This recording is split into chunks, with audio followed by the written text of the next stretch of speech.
예. 한 주간 평안하셨습니까? 세상이 하도 어지러워서 오늘 공적 삶을 강화하라는 말씀으로 하나님의 마음을 좀 나누도록 하겠습니다. 설교에 앞서서 먼저 지방선거 결과에 대한 간단한 소회를 좀 나누고 싶습니다. 지방선거 결과를 보고 제가 직관적으로 느낀 것은 한반도가 신삼국 시대다 이렇게 느껴졌습니다. 북쪽에 북한이 있고 동쪽에 신라 있고 서쪽에 백제 있고 지방선거의 성격이 중간평가죠.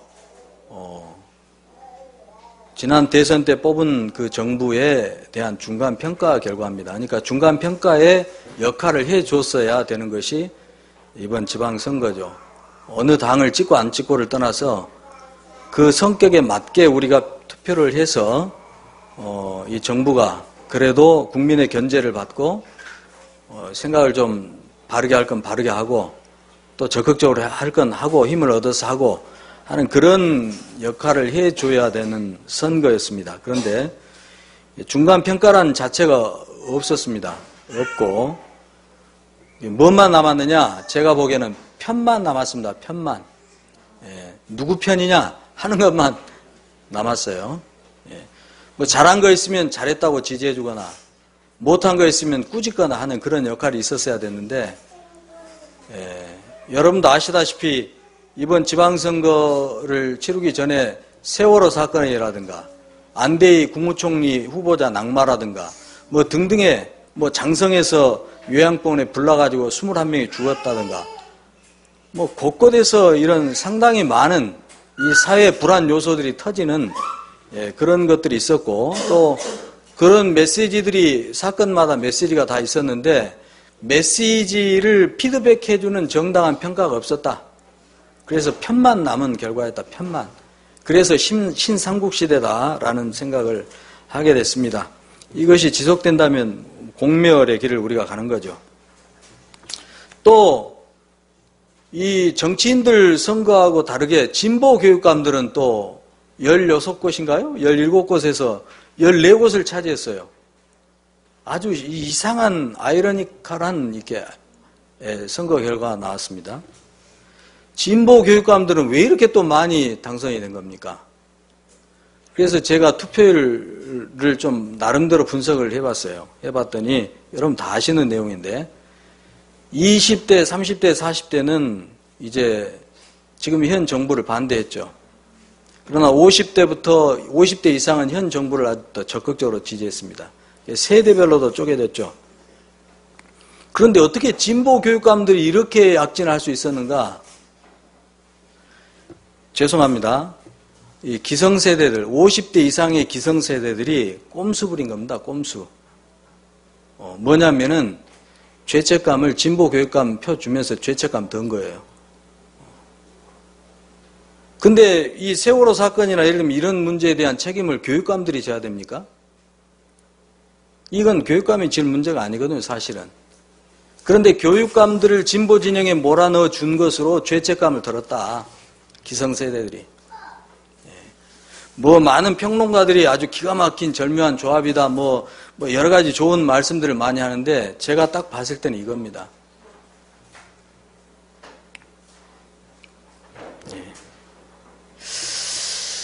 이 분석을 나름대로 하면서 도산 안창호 선생님의 말씀이 생각났어요.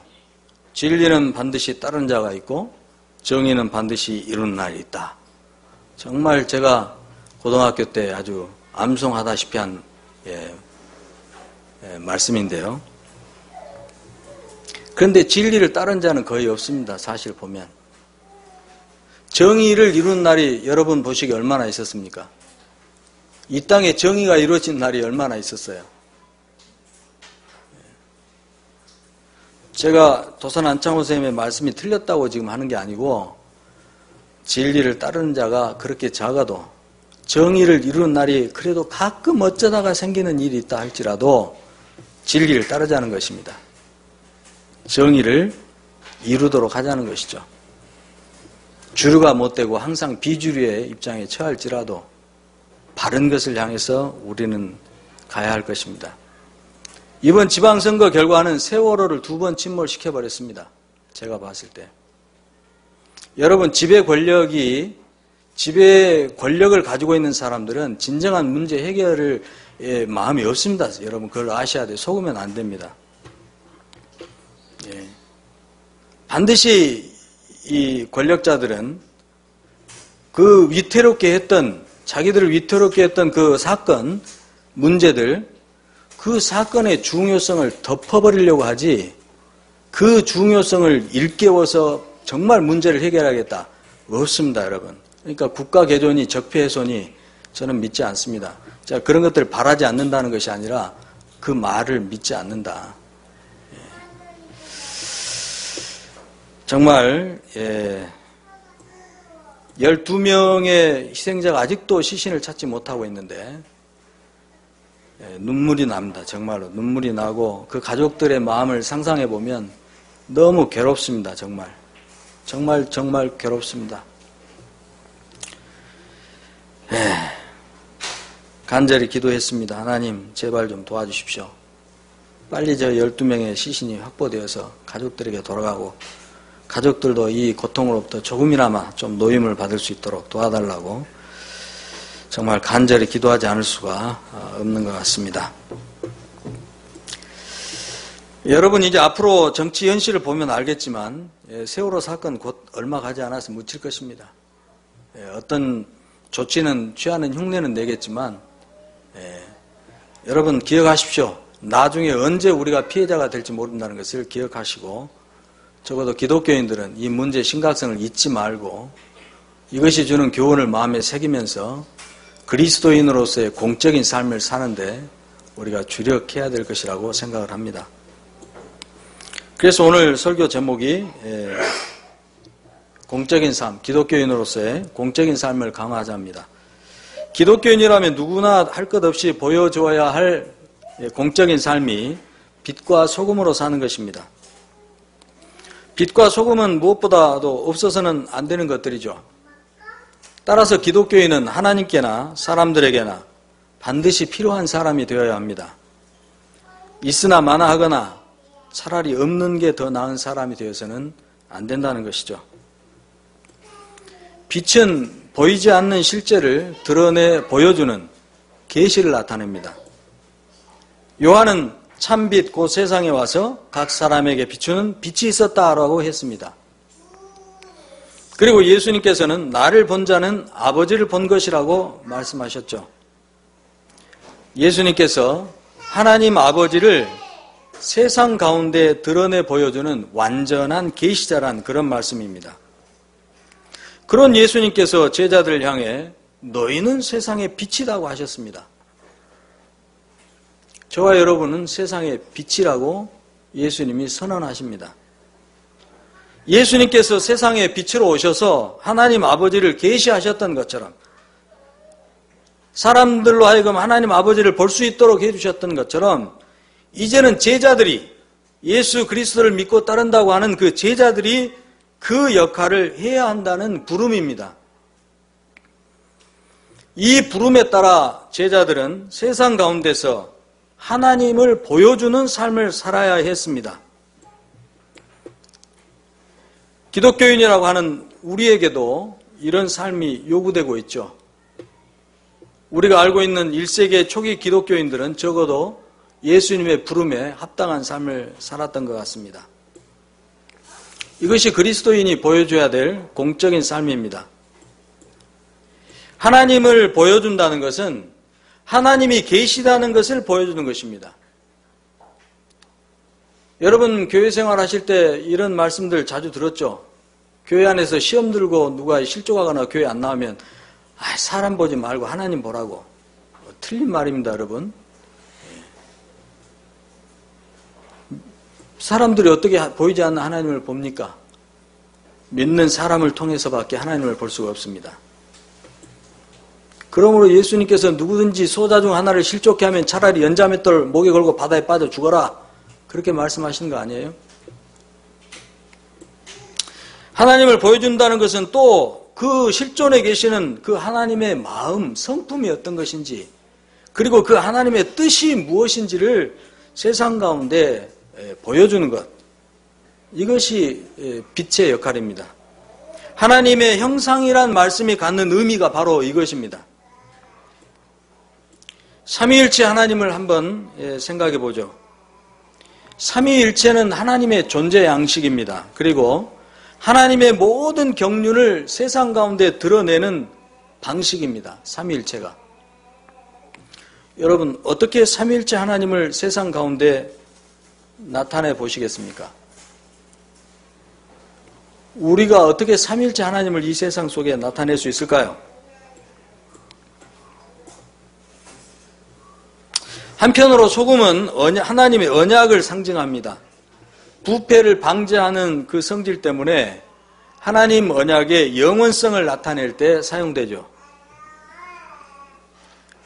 그러니까 소금의 역할을 하라는 것은 하나님께서 우리와 맺은 언약이 무엇이고 또 하나님께서 그 언약을 이루기 위해서 무엇을 행하셨는지를 나타내 보여주라는 겁니다.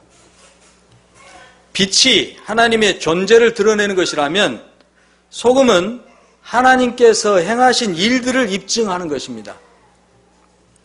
어떻게 입증할 수 있을까요? 이 두 질문을 평생 마음에 품고 묵상하면서 답을 찾아가시게 되기를 축복합니다. 기독교인으로서 공적 삶이 없는 것에 대해 저희가 오늘 읽은 요한복음 15장은 포도나무에 붙어있긴 하지만 열매는 없는, 있으나 마나한, 차라리 없는 게 나은 가지라고 설명하고 있습니다. 포도나무를 재배하는 농부는 정기적으로 가지치기를 하죠. 열매 맺는 가지들에게 수분과 양분이 더 많이 가게 해서 열매를 많이 얻기 위해서입니다. 그리고 전지당한 가지들은 사람들이 모아다가 불에 던져 사른다고 되어 있습니다.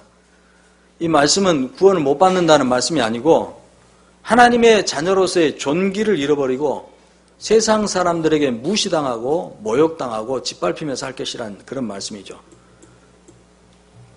이제 세족과 새 계명의 관계를 통해서 공적 삶으로 들어가는 것에 대해서 한번 보겠습니다.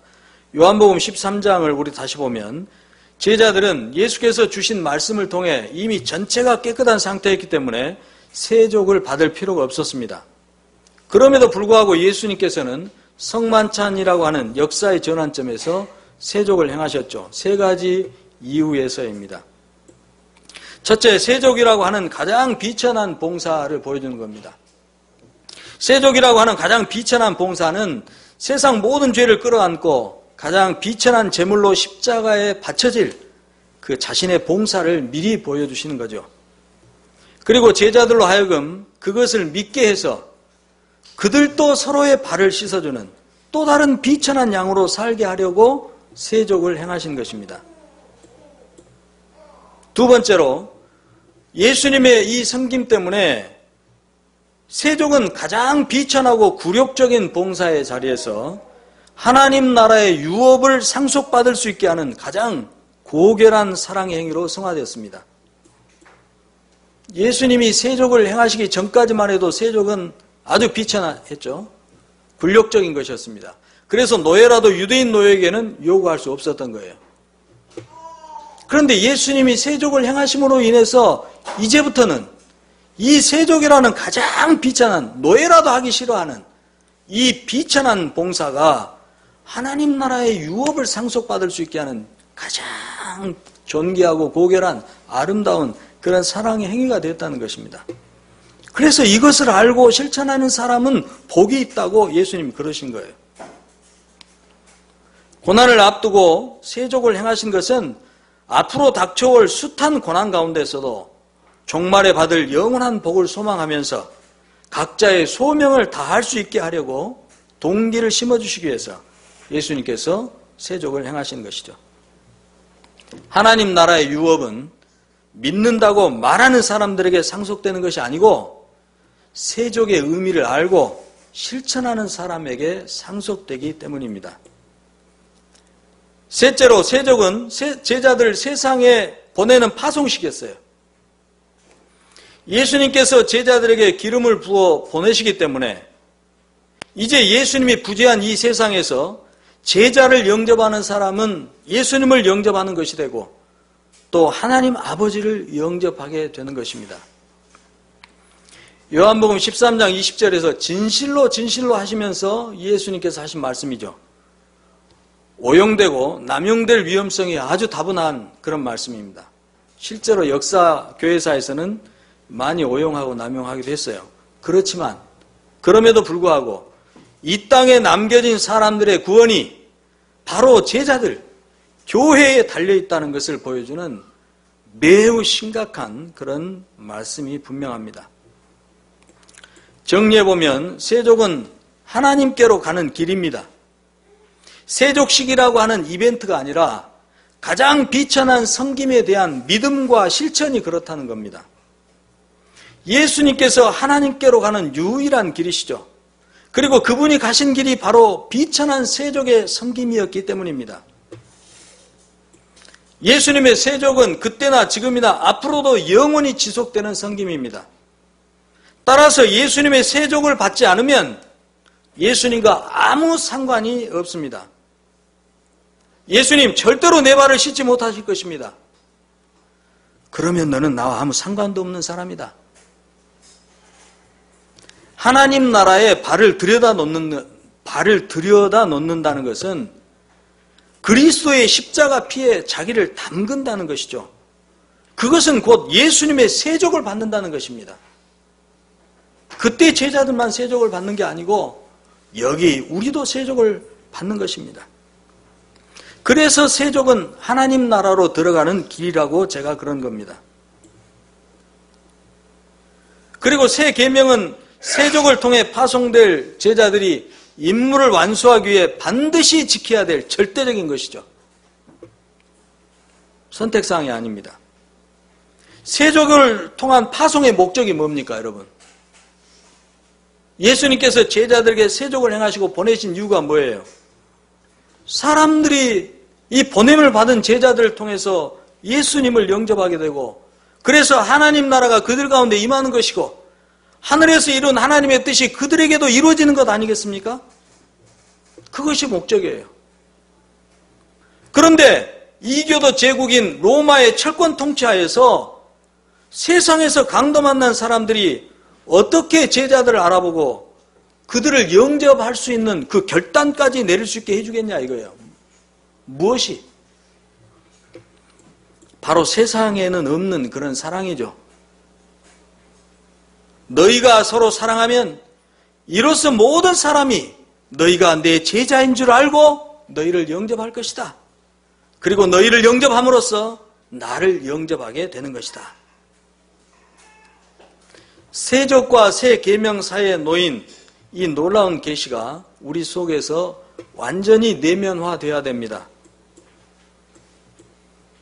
예수님의 세족을 통해 세상으로 파송된 교회가 저와 여러분이 교회지 않습니까? 새 계명을 실천해서 서로 사랑하는 것은 교회를 교회되게 하는 것입니다. 그리고 사람들로 하여금 교회가 예수님의 제자로 보냄을 받았다는 것을 알아보게 해주는 것이에요. 그들을 구원하는 길입니다. 그리고 사탄의 극렬한 방해 공작을 무력화시키고 교회가 가진 소명을 끝까지 다할 수 있게 해주는 하나님의 비책이요, 하나님의 능력이요, 하나님의 양식이기 때문에 그렇습니다. 그래서 내면화시켜야 돼요. 그러면 어떻게 적대적인 세상 가운데서 우리가 공적 삶을 실천할 수 있을지 교회가 들어가야 할 세상의 모습을 다시 한번 정리해 보겠습니다. 세상에는 돈, 거짓, 칼, 어둠이라고 하는 영적 실제들이 있죠. 성경에서 돈은 음녀, 바벨론으로 묘사되고 거짓은 거짓 교사, 거짓 선지자들입니다. 그리고 칼은 짐승이죠. 권력을 쥔. 어둠은 적그리스도 사탄입니다. 이런 영적 실제들이 있어요. 이 영적 실제들이 포스트 모더니즘이나 IT 과학기술, 글로벌 자본주의, 국가 권력, 진화 종교 등 이런 것들을 주도하면서 세상 통합과 세계 지배라고 하는 전체주의를 이루기 위해서 지금 세상을 파편화시키고 가상현실화로 몰아가고 있는 중입니다. 그리고 이 목적을 이루기 위해서 휘두르고 있는 술수가 두려움과 욕심입니다. 여러분, 제가 벌써 2번 나눠드렸죠? 바울은 이런 세상에서 나타나게 될 고통스러운 증상들에 대해 이렇게 이야기했습니다. 사람들이 자기를 사랑하며 에고이즘에 빠지고, 돈을 사랑하며 만모니즘에 빠지고, 자랑하며 나르시즘에 빠지고, 교만하고 비방하고 부모를 거역하고 감사하지 아니하고 거룩하지 아니하고 무정하고 원통함을 풀지 않고 모함하고 절제하지 못하고 사납고 선한 것을 좋아하지 않고 배신하고 조급하고 자만하고 쾌락을 사랑하기를 하나님 사랑보다 더하고 경건의 모양은 있으나 경건의 능력은 부인한다. 이 같은 자들에게서 내가 돌아서라. 자기 사랑, 돈 사랑, 들어가는 문이 자기 사랑, 돈 사랑입니다. 닫는 문이 쾌락을 더 사랑하는 것입니다. 자기 사랑, 돈 사랑과 하나님보다 쾌락을 더 사랑하는 이 사이에 이 모든 증상들이 다 있어요. 경건의 모양은 있으나 경건의 능력은 없다는 것은 행위를 중시하는 종교성은 대단히 그럴듯한데 정작 하나님과의 참된 관계를 보여주는 신앙은 보이지 않을 것이란 그런 말씀이죠. 이것이 교회가 들어가야 될 세상의 모습입니다. 예, 분명 바울이 있었던 1세기 때도 이런 일이 있었어요. 그러나 지금은 더 심화되고 있죠. 이런 세상 가운데 하나님의 왕국이 왔습니다. 그리고 하나님의 왕국을 대표하는 교회가 세워진 겁니다. 하나님의 왕국은 돈에 의해 지배되는 세상과 정반대죠. 돈을 지배하는 나라입니다. 거짓으로 사람들을 억압하는 세상과 정반대입니다. 진리로 사람들을 자유케 하는 나라입니다. 권력으로 사람들을 억압하고 지배하는 세상과 정반대입니다. 권세로 사람들을 섬기는 나라입니다. 암흑으로 눈멀게 해서 죽음으로 몰고 가는 세상과 정반대입니다. 빛으로 눈을 뜨게 해서 생명으로 이끄는 나라입니다. 그런데 여기서 우리가 알아야 할 것이 세상 나라가 되었건 하나님 나라가 되었건 간에 그 나라를 가장 쉽게 확인하게 해주는 것이 돈이라는 거예요. 거짓과 진리, 지배하는 권력과 섬기는 권세, 죽음과 생명, 이 모든 것들은 보이지 않는 영역에 숨어있는 근원적인 것들입니다. 마쿠에 있어요. 마쿠에. 막 앞에 있지 않습니다. 잘 보이지 않아요. 그리고 이 근원적인 것들이 만져지고 볼 수 있는 영역으로 드러난 실체가 바로 돈인 것입니다. 마쿠의 실세는 거짓과 권력과 죽음이거나 아니면 진리와 권세와 생명이고 이 마쿠 실세들에 의해서 무대 위에서 역할을 하는 것이 역할을 펼치는 것이 돈이라는 거예요. 영적 실제들은 수면 밑에 있어서 알아보기가 쉽지 않습니다. 반면에 돈은 잽싸게 알아볼 수 있죠. 아주 닳도록 만져볼 수 있습니다. 끊임없이 계산할 수 있습니다. 그래서 돈의 움직임을 잘 들여다보면 마쿠의 실세들이 어떤 식으로 수면 밑에서 작동하고 있는지 알 수 있다는 거예요. 그래서 하나님 나라와 세상 나라를 설명할 때 하나님께서 가장 많이 사용하신 소재가 그리고 비유가 바로 돈이라고 민 목사님께서 돈 질문 책에서 밝히지 않았습니까? 성경에서 하나님이 제일 많이 사용하시는 비유와 소재, 돈이라는 거예요. 돈. 하나님 나라를 설명할 때도 그렇고 세상 나라를 설명할 때도 그렇고 그것이야말로 정확하게 사람들에게 알려줄 수 있는 소재이기 때문에 돈의 움직임을 보면 그 속에서 뭐가 작동하고 있는지 알 수 있습니다. 돈을 어떻게 대하고 다루는가를 보면 그 사람이 신앙이 있는지 없는지 어떤 신앙을 가지고 있는지 알 수 있다는 말이죠. 돈은 신앙의 바로미터입니다. 돈을 넘어서지 못한 사람의 신앙은 미안합니다. 인정해 줄 수가 없습니다. 요한 웨슬러가 이렇게 외쳤죠. 당신의 지갑이 회개하지 않는다면 나는 당신을 믿지 못하겠다. 돈과 예수님을 겸하여 섬길 수 없다고 예수님 분명히 못 박으셨잖아요. 그래서 예수님께서 하나님 나라의 도래를 취임사를 통해 선포하실 때 돈 질서를 바로잡는 희년의 성취를 가지고 설명하신 겁니다. 따라서 언약의 성취라고 하는 소금의 역할을 하는 공적 삶은 희년을 실천하는 것이에요. 희년을 실천하는 것입니다. 매월 수입을 하나님이 주신 용도대로 쓰는 거예요. 11조는 11조대로, 연보는 연보대로, 생활비는 생활비대로 전용하거나 오용하거나 남용하거나 하지 말아야 합니다. 액수는 성령님께 물어봐서 정하면 되죠. 그리고 즉흥적으로 그때그때 되는 대로 드리지 마십시오. 정한 액수를 미리 준비해 놓았다가 드려야 참된 것입니다. 고린도후서 9장 5절에서 바울이 이렇게 이야기했습니다. 그러므로 내가 이 형제들로 먼저 너희에게 가서 너희가 전에 약속한 연보를 미리 준비하게 하도록 권면하는 것이 필요한 줄 생각하였노니 이렇게 준비하여야 참 연보답고 억지가 아니니라. 여러분이 즉흥적으로 헌금하는 것은 다 억지란 이야기예요. 다라고 표현하는 것이 좀 과격해서 미안합니다만은 미리 준비해놨다가 계획된 헌금, 계획된 연보 이렇게 하는 것이 참 헌금, 참 연보 생활인 것입니다. 돈 생활을 바로 하는 것이죠. 그럼 와가지고 즉흥적으로 막 빼서 이렇게 하지 마세요. 미리 토요일쯤에 미리 연말에 연초에 한 해의 헌금과 연보의 모든 것을 계획하시고 적어도 안 되면 그 달이라든가 그 주 예배드리기 전에라도 미리 준비하셨다가 이렇게 드리시기를 바랍니다. 이것을 너무 지나치게 해가지고 돈도 빳빳이 달여서 해라 그런 짓은 하지 마시고 2개의 봉투 내지 2개의 계좌를 새로 더 만드십시오. 하나는 개인 연보를 위한 것으로, 다른 하나는 노드 개척기금을 위한 것으로 사용해보는 것이 어떻겠습니까? 개인 연보로 사용할 돈은 그야말로 주는 것입니다. 주고 마는 거예요. 어떤 선교사님에게 선교비 얼마 드리고 싶으면 그 개인 연보 통장에서 드리는 겁니다. 교회 연보로 드릴 것도 이 통장에서 책정해가지고 매주 내지 매월 드리면 되는 거예요. 어려운 사람 돕고 싶을 때도 여기서 쓰면 됩니다. 연보를 교회에다 다 내란 말씀이 아니에요. 여러분의 한 달 수입에 하나님이 연보로 얼마를 주셨을까 기도해 보세요. 성령님과 함께 그 적정선을 책정해 보세요. 그리고 그걸 통장에 넣어놓으시고 그 중에 일부는 교회가 연보 사역을 하도록 하시고 나머지는 여러분 개인적으로 연보 사역을 하시고 여러분 각자 모두가 다 연보 사역자가 되시란 말씀입니다.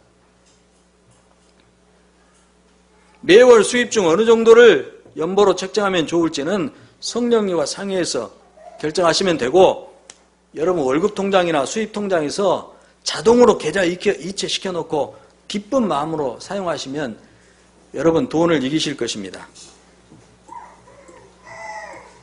노드 개척기금은 이자 없이 빌려주고 상환받는 것입니다. 제 생각에는 개인적으로 한 200만 원 정도 적립해 놓으면 200만 원 정도만 적립해 놔도 굉장히 유용하게 교회와 사람들을 세울 수 있을 것 같습니다. 저는 제 한 달 용돈이 20만 원입니다. 20만 원에서 매월 5만 원씩 노드 개척기금으로 적립하고 있습니다. 우리 세미준이나 우리 형제들 중에 누가 노드 개척한다면 제가 이자 없이 빌려주려고요. 저도 떼먹으면 할 수 없고요. 이것은 그냥 주는 것이 아니고 이자 없이 빌려주는 것이니까 돌려받았다가 나중에 또 투자할 수 있고 또 투자할 수 있습니다. 마르지 않는 생 같아요. 200만 원이.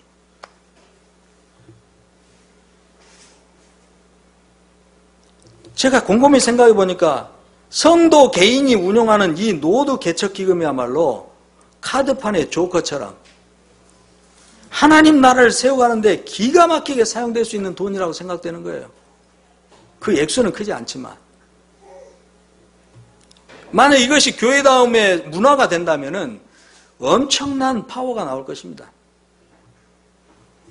이처럼 돈으로 사람을 자유롭게 해주고 돈을 가지고 사람을 살 수 있게 해주는 것이 희년의 실천입니다. 돈에 얽매이고 돈으로 사람을 얽어매는 것은 하나님 나라가 결단코 아닙니다. 그런데 여러분, 누가 이런 희년을 실천하려고 하겠습니까? 누가 소금으로서의 이런 공적 삶을 살려고 하겠느냐는 거예요.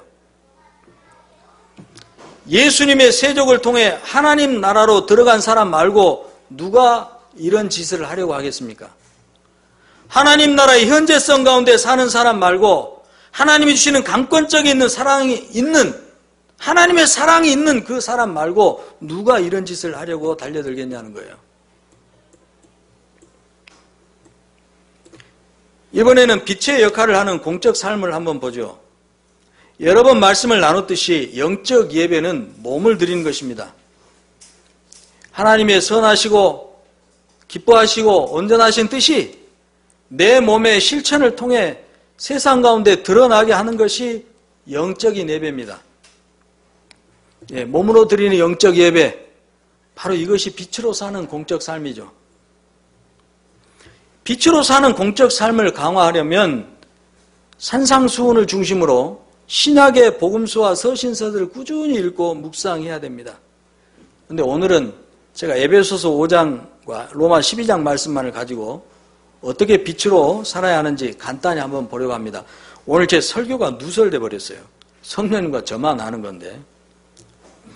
에베소 5장 22절에서 6장 9절을 정리해보면 남편과 아내, 부모와 자식, 일터에서 만난 주종 상하관계, 이렇게 딱 세 종류의 관계에 대해서만 말씀하고 있습니다.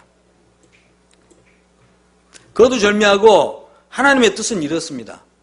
기독교인 남편이 아내 사랑하기를 자기 생명을 주는 것처럼 사랑하라는 거예요. 기독교인 아내는 남편에게 복종하기를 죽게 하듯 하라는 겁니다.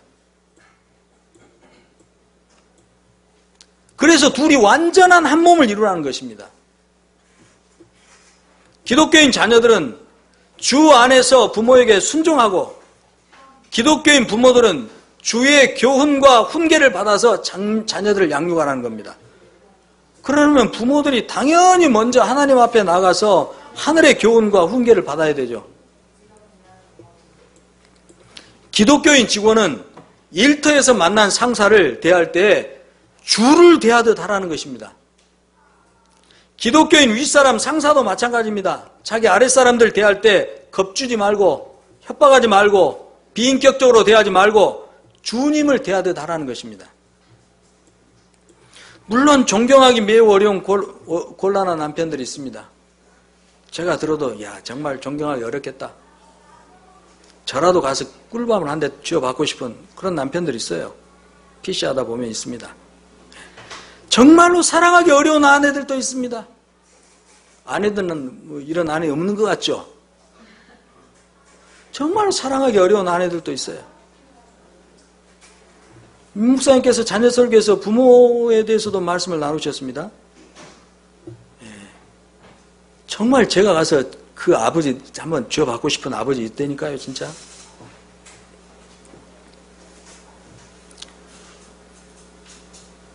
하지만 하나님을 사랑하기 때문에, 이유는 그거 하나예요.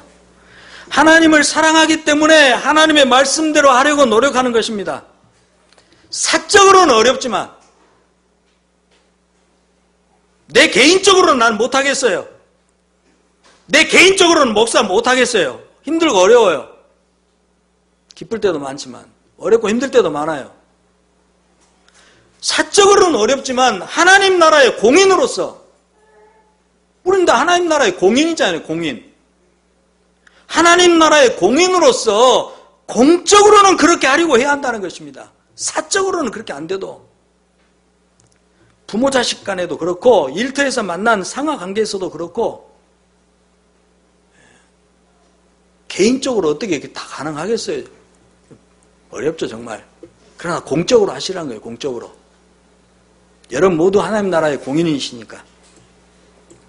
상대방을 변화시키려고 하지도 말고, 내가 그 사람을 통해서 원하는 것을 얻어내려고도 하지 말고, 기독교인으로서의 내 책무, 나의 공적 삶을 다하는 데 집중하는 것이 중요한 것입니다. 거기에 집중하세요.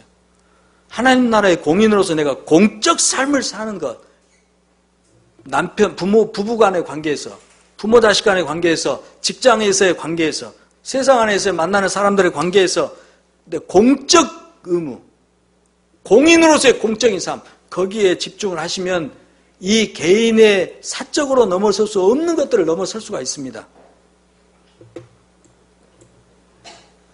로마서 12장은 어떤 내용입니까? 정리해보면 이거예요. 각자 받은 은사와 재능과 믿음, 이게 하나님께서 다 각자에게 주신 게 있는데 그것들을 가지고 다른 사람을 위해 살라는 거예요. 자기를 위해 살지 말고. 여러분에게 있는 것을 가지고 여러분의 기본 생존을 위한 것 말고는 다 남을 위해서 사십시오. 하나님이 그걸 원하십니다. 그러면 나는 손해보는 겁니까? 아니에요. 우리 모두가 더 풍성해지는 것입니다. 그리고 힘들게 하는 사람들도 바르게 대하라는 거예요. 핍박하는 사람 저주하지 말고 오히려 축복해주고, 마음 아프게 한 사람 미워하지 말고 용서해줘버리고 등등. 이게 로마서 12장의 말씀이죠. 에베소서 성경 전체 볼 필요도 없이 에베소서 5장 말씀과 로마서 12장 말씀만 실천해 보십시오. 이렇게 하려고 하면은 비천하게 섬겨야 되는 것 같은, 내가 비천해지는 것 같은 아주 심한 굴욕감을 느끼게 되는 경우가 불가피하게 발생하게 됩니다. 진짜 정말 말도 안 되는 남편을 내가 주님께 복종하듯 해야 된다? 너무 굴욕적으로 인격이 막 상하고, 아내인데도 남편인데도 마찬가지고 부모 자식 간에도 마찬가지고, 어떻게 부모가 그럴 수 있을까? 이런 상황이 불가피하게 발생하요. 맨날 그런 건 아니지만 그럴 때가 있잖아요. 여기에 대해서 바울이 뭐라고 이야기했을까요? 빌립보서 4장 13절에서 내게 능력 주시는 자 안에서 내가 모든 것을 할 수 있다, 이렇게 고백했습니다. 이 바울의 이 말씀은 뭐냐면은 내가 능력을 얻어가지고 남들보다 뭘 더 잘할 수 있다, 그런 말씀이 아니에요. 워낙 교회에서 이 말씀을 막 그렇게 써먹어가지고, 원래 바울의 말씀은 성경의 맥락을 보면 그게 아니고 불가피하게 발생할 수 있는 이 비천한 상황 속에도 처할 수 있는 능력을 내가 하나님께 받으면 할 수 있다, 이런 말씀이에요. 이런 말씀. 하나님이 내게 능력을 주신다면 그런 비천한 상황 속에서도 예수님이 섬기셨던 것처럼 그런 비천한 섬김 나도 할 수 있다, 이런 고백이에요. 이런 고백. 예수님께서 세상에 참 빛으로 오셔서 열심히 하나님을 계시하셨더니만 사람들이 잡아다 죽여버렸습니다. 모름지기 우리도 마찬가지일 것입니다. 그래서 예수님께서 사람들이 나를 박해하였은즉 너희도 박해할 것이요, 사람들이 나를 미워하였은즉 너희도 미워할 것이요. 그런데 여러분, 하나님 나라의 이런 공적 삶을 살라는 것이 현실성 있는 요구입니까? 제가 보기에는 현실성 없는 요구예요. 세상의 흐름에 완전히 역류해 가라는 말씀인데, 절대 다수가 흘러가고 있는 그 거대한 이 강을, 도도히 흘러가고 있는 그 강물을 어떻게 역류해 갑니까? 현실성 없는 일이다 못해서 제가 보기엔 불가능한 일이에요. 사실 또 예수님도 그렇게 말씀하셨어요. 불가능한 것이다. 우리는 할 수 없다는 이야기입니다.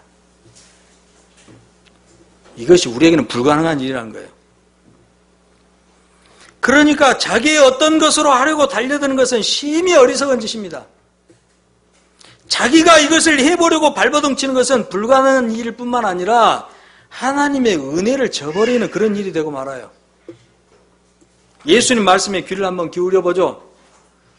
내가 너에게 이르는 말은 스스로 하는 것이 아니라 아버지께서 내 안에 계셔서 그의 일을 하시는 것이다. 예수님께서 많은 말씀을 하셨어요. 그런데 예수님이 뭐라고 하시냐? 그 말은 내가 하는 것이 아니라 아버지가 내 안에 계셔서 나를 통해서 아버지가 너에게 말씀하시는 것이다.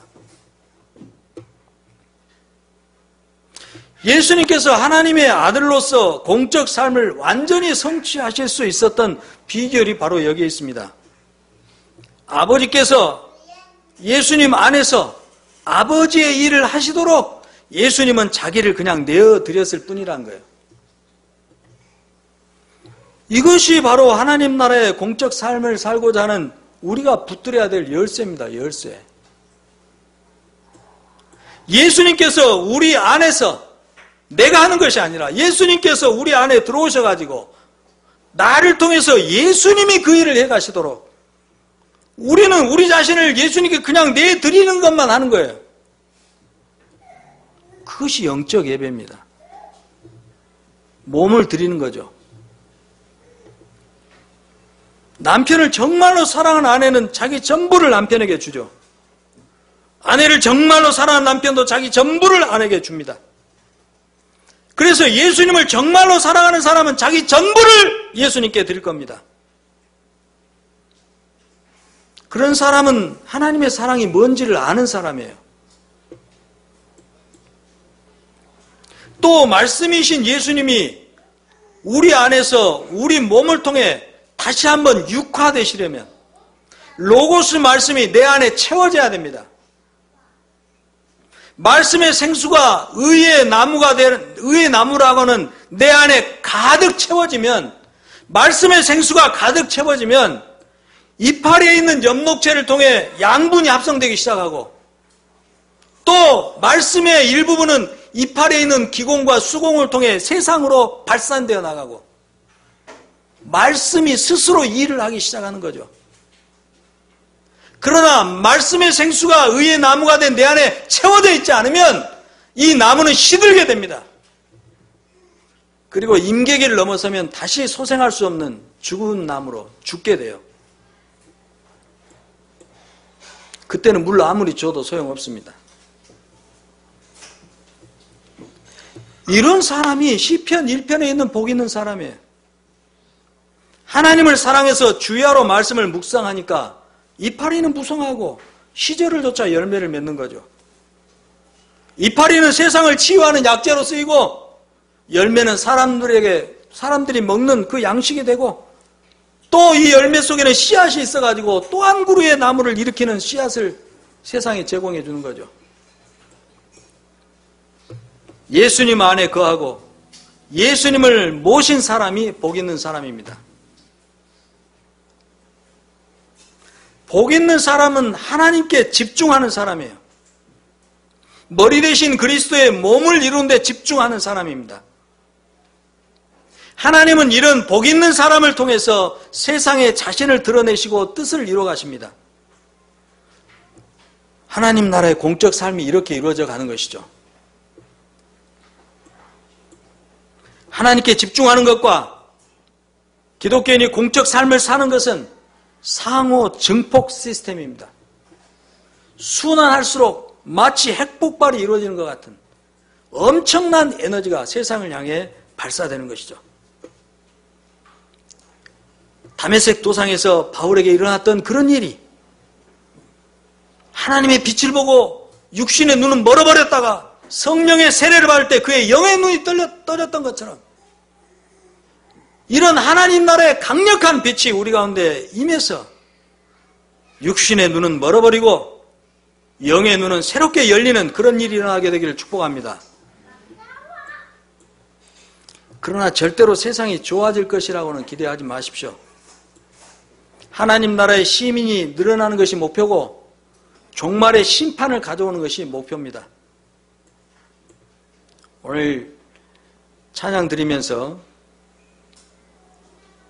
하나님께 제가 이런 고백을 했습니다. 주님, 제가 정말 두려운 것은 종말의 심판이 더뎌지는 것입니다. 저는 그것이 두렵습니다. 종말의 심판이 더뎌지는 것. 교회가 공적 삶을 살지 못해가지고 종말의 심판이 더뎌져서 수없이 많은 세월호 참사가 일어나고, 지금 미국 항공모함이 걸프만에 또 지금 파송됐다 하는데, 전에 제가 미래주학교를 운영할 때 저를 도와서 사역을 했던 목사 한 분이 이라크에서 지금 선교를 비밀리에 하고 있는데 지금 4사람을 전도해 선교했다고 합니다. 그런데 위태롭다는 거예요. 한국 대사관에서 지금 2시간마다 한 번씩 전화해서 생사를 물어보고 있다고 합니다.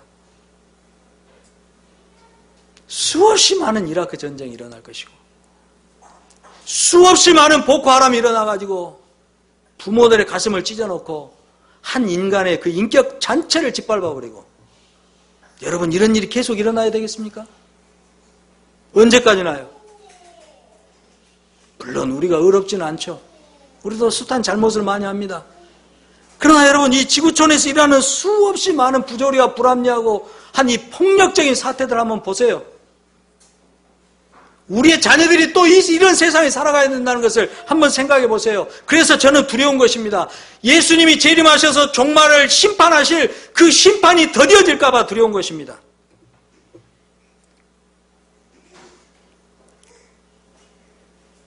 그래서 저는 오늘 정말 간절히 기도했어요. 하나님께. 하나님 도와주십시오. 교회가 공적 삶을 살 수 있도록 도와주십시오.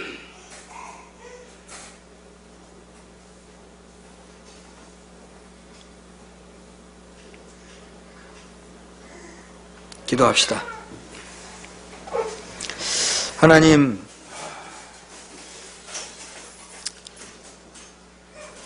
아버지, 종이 나눈 것은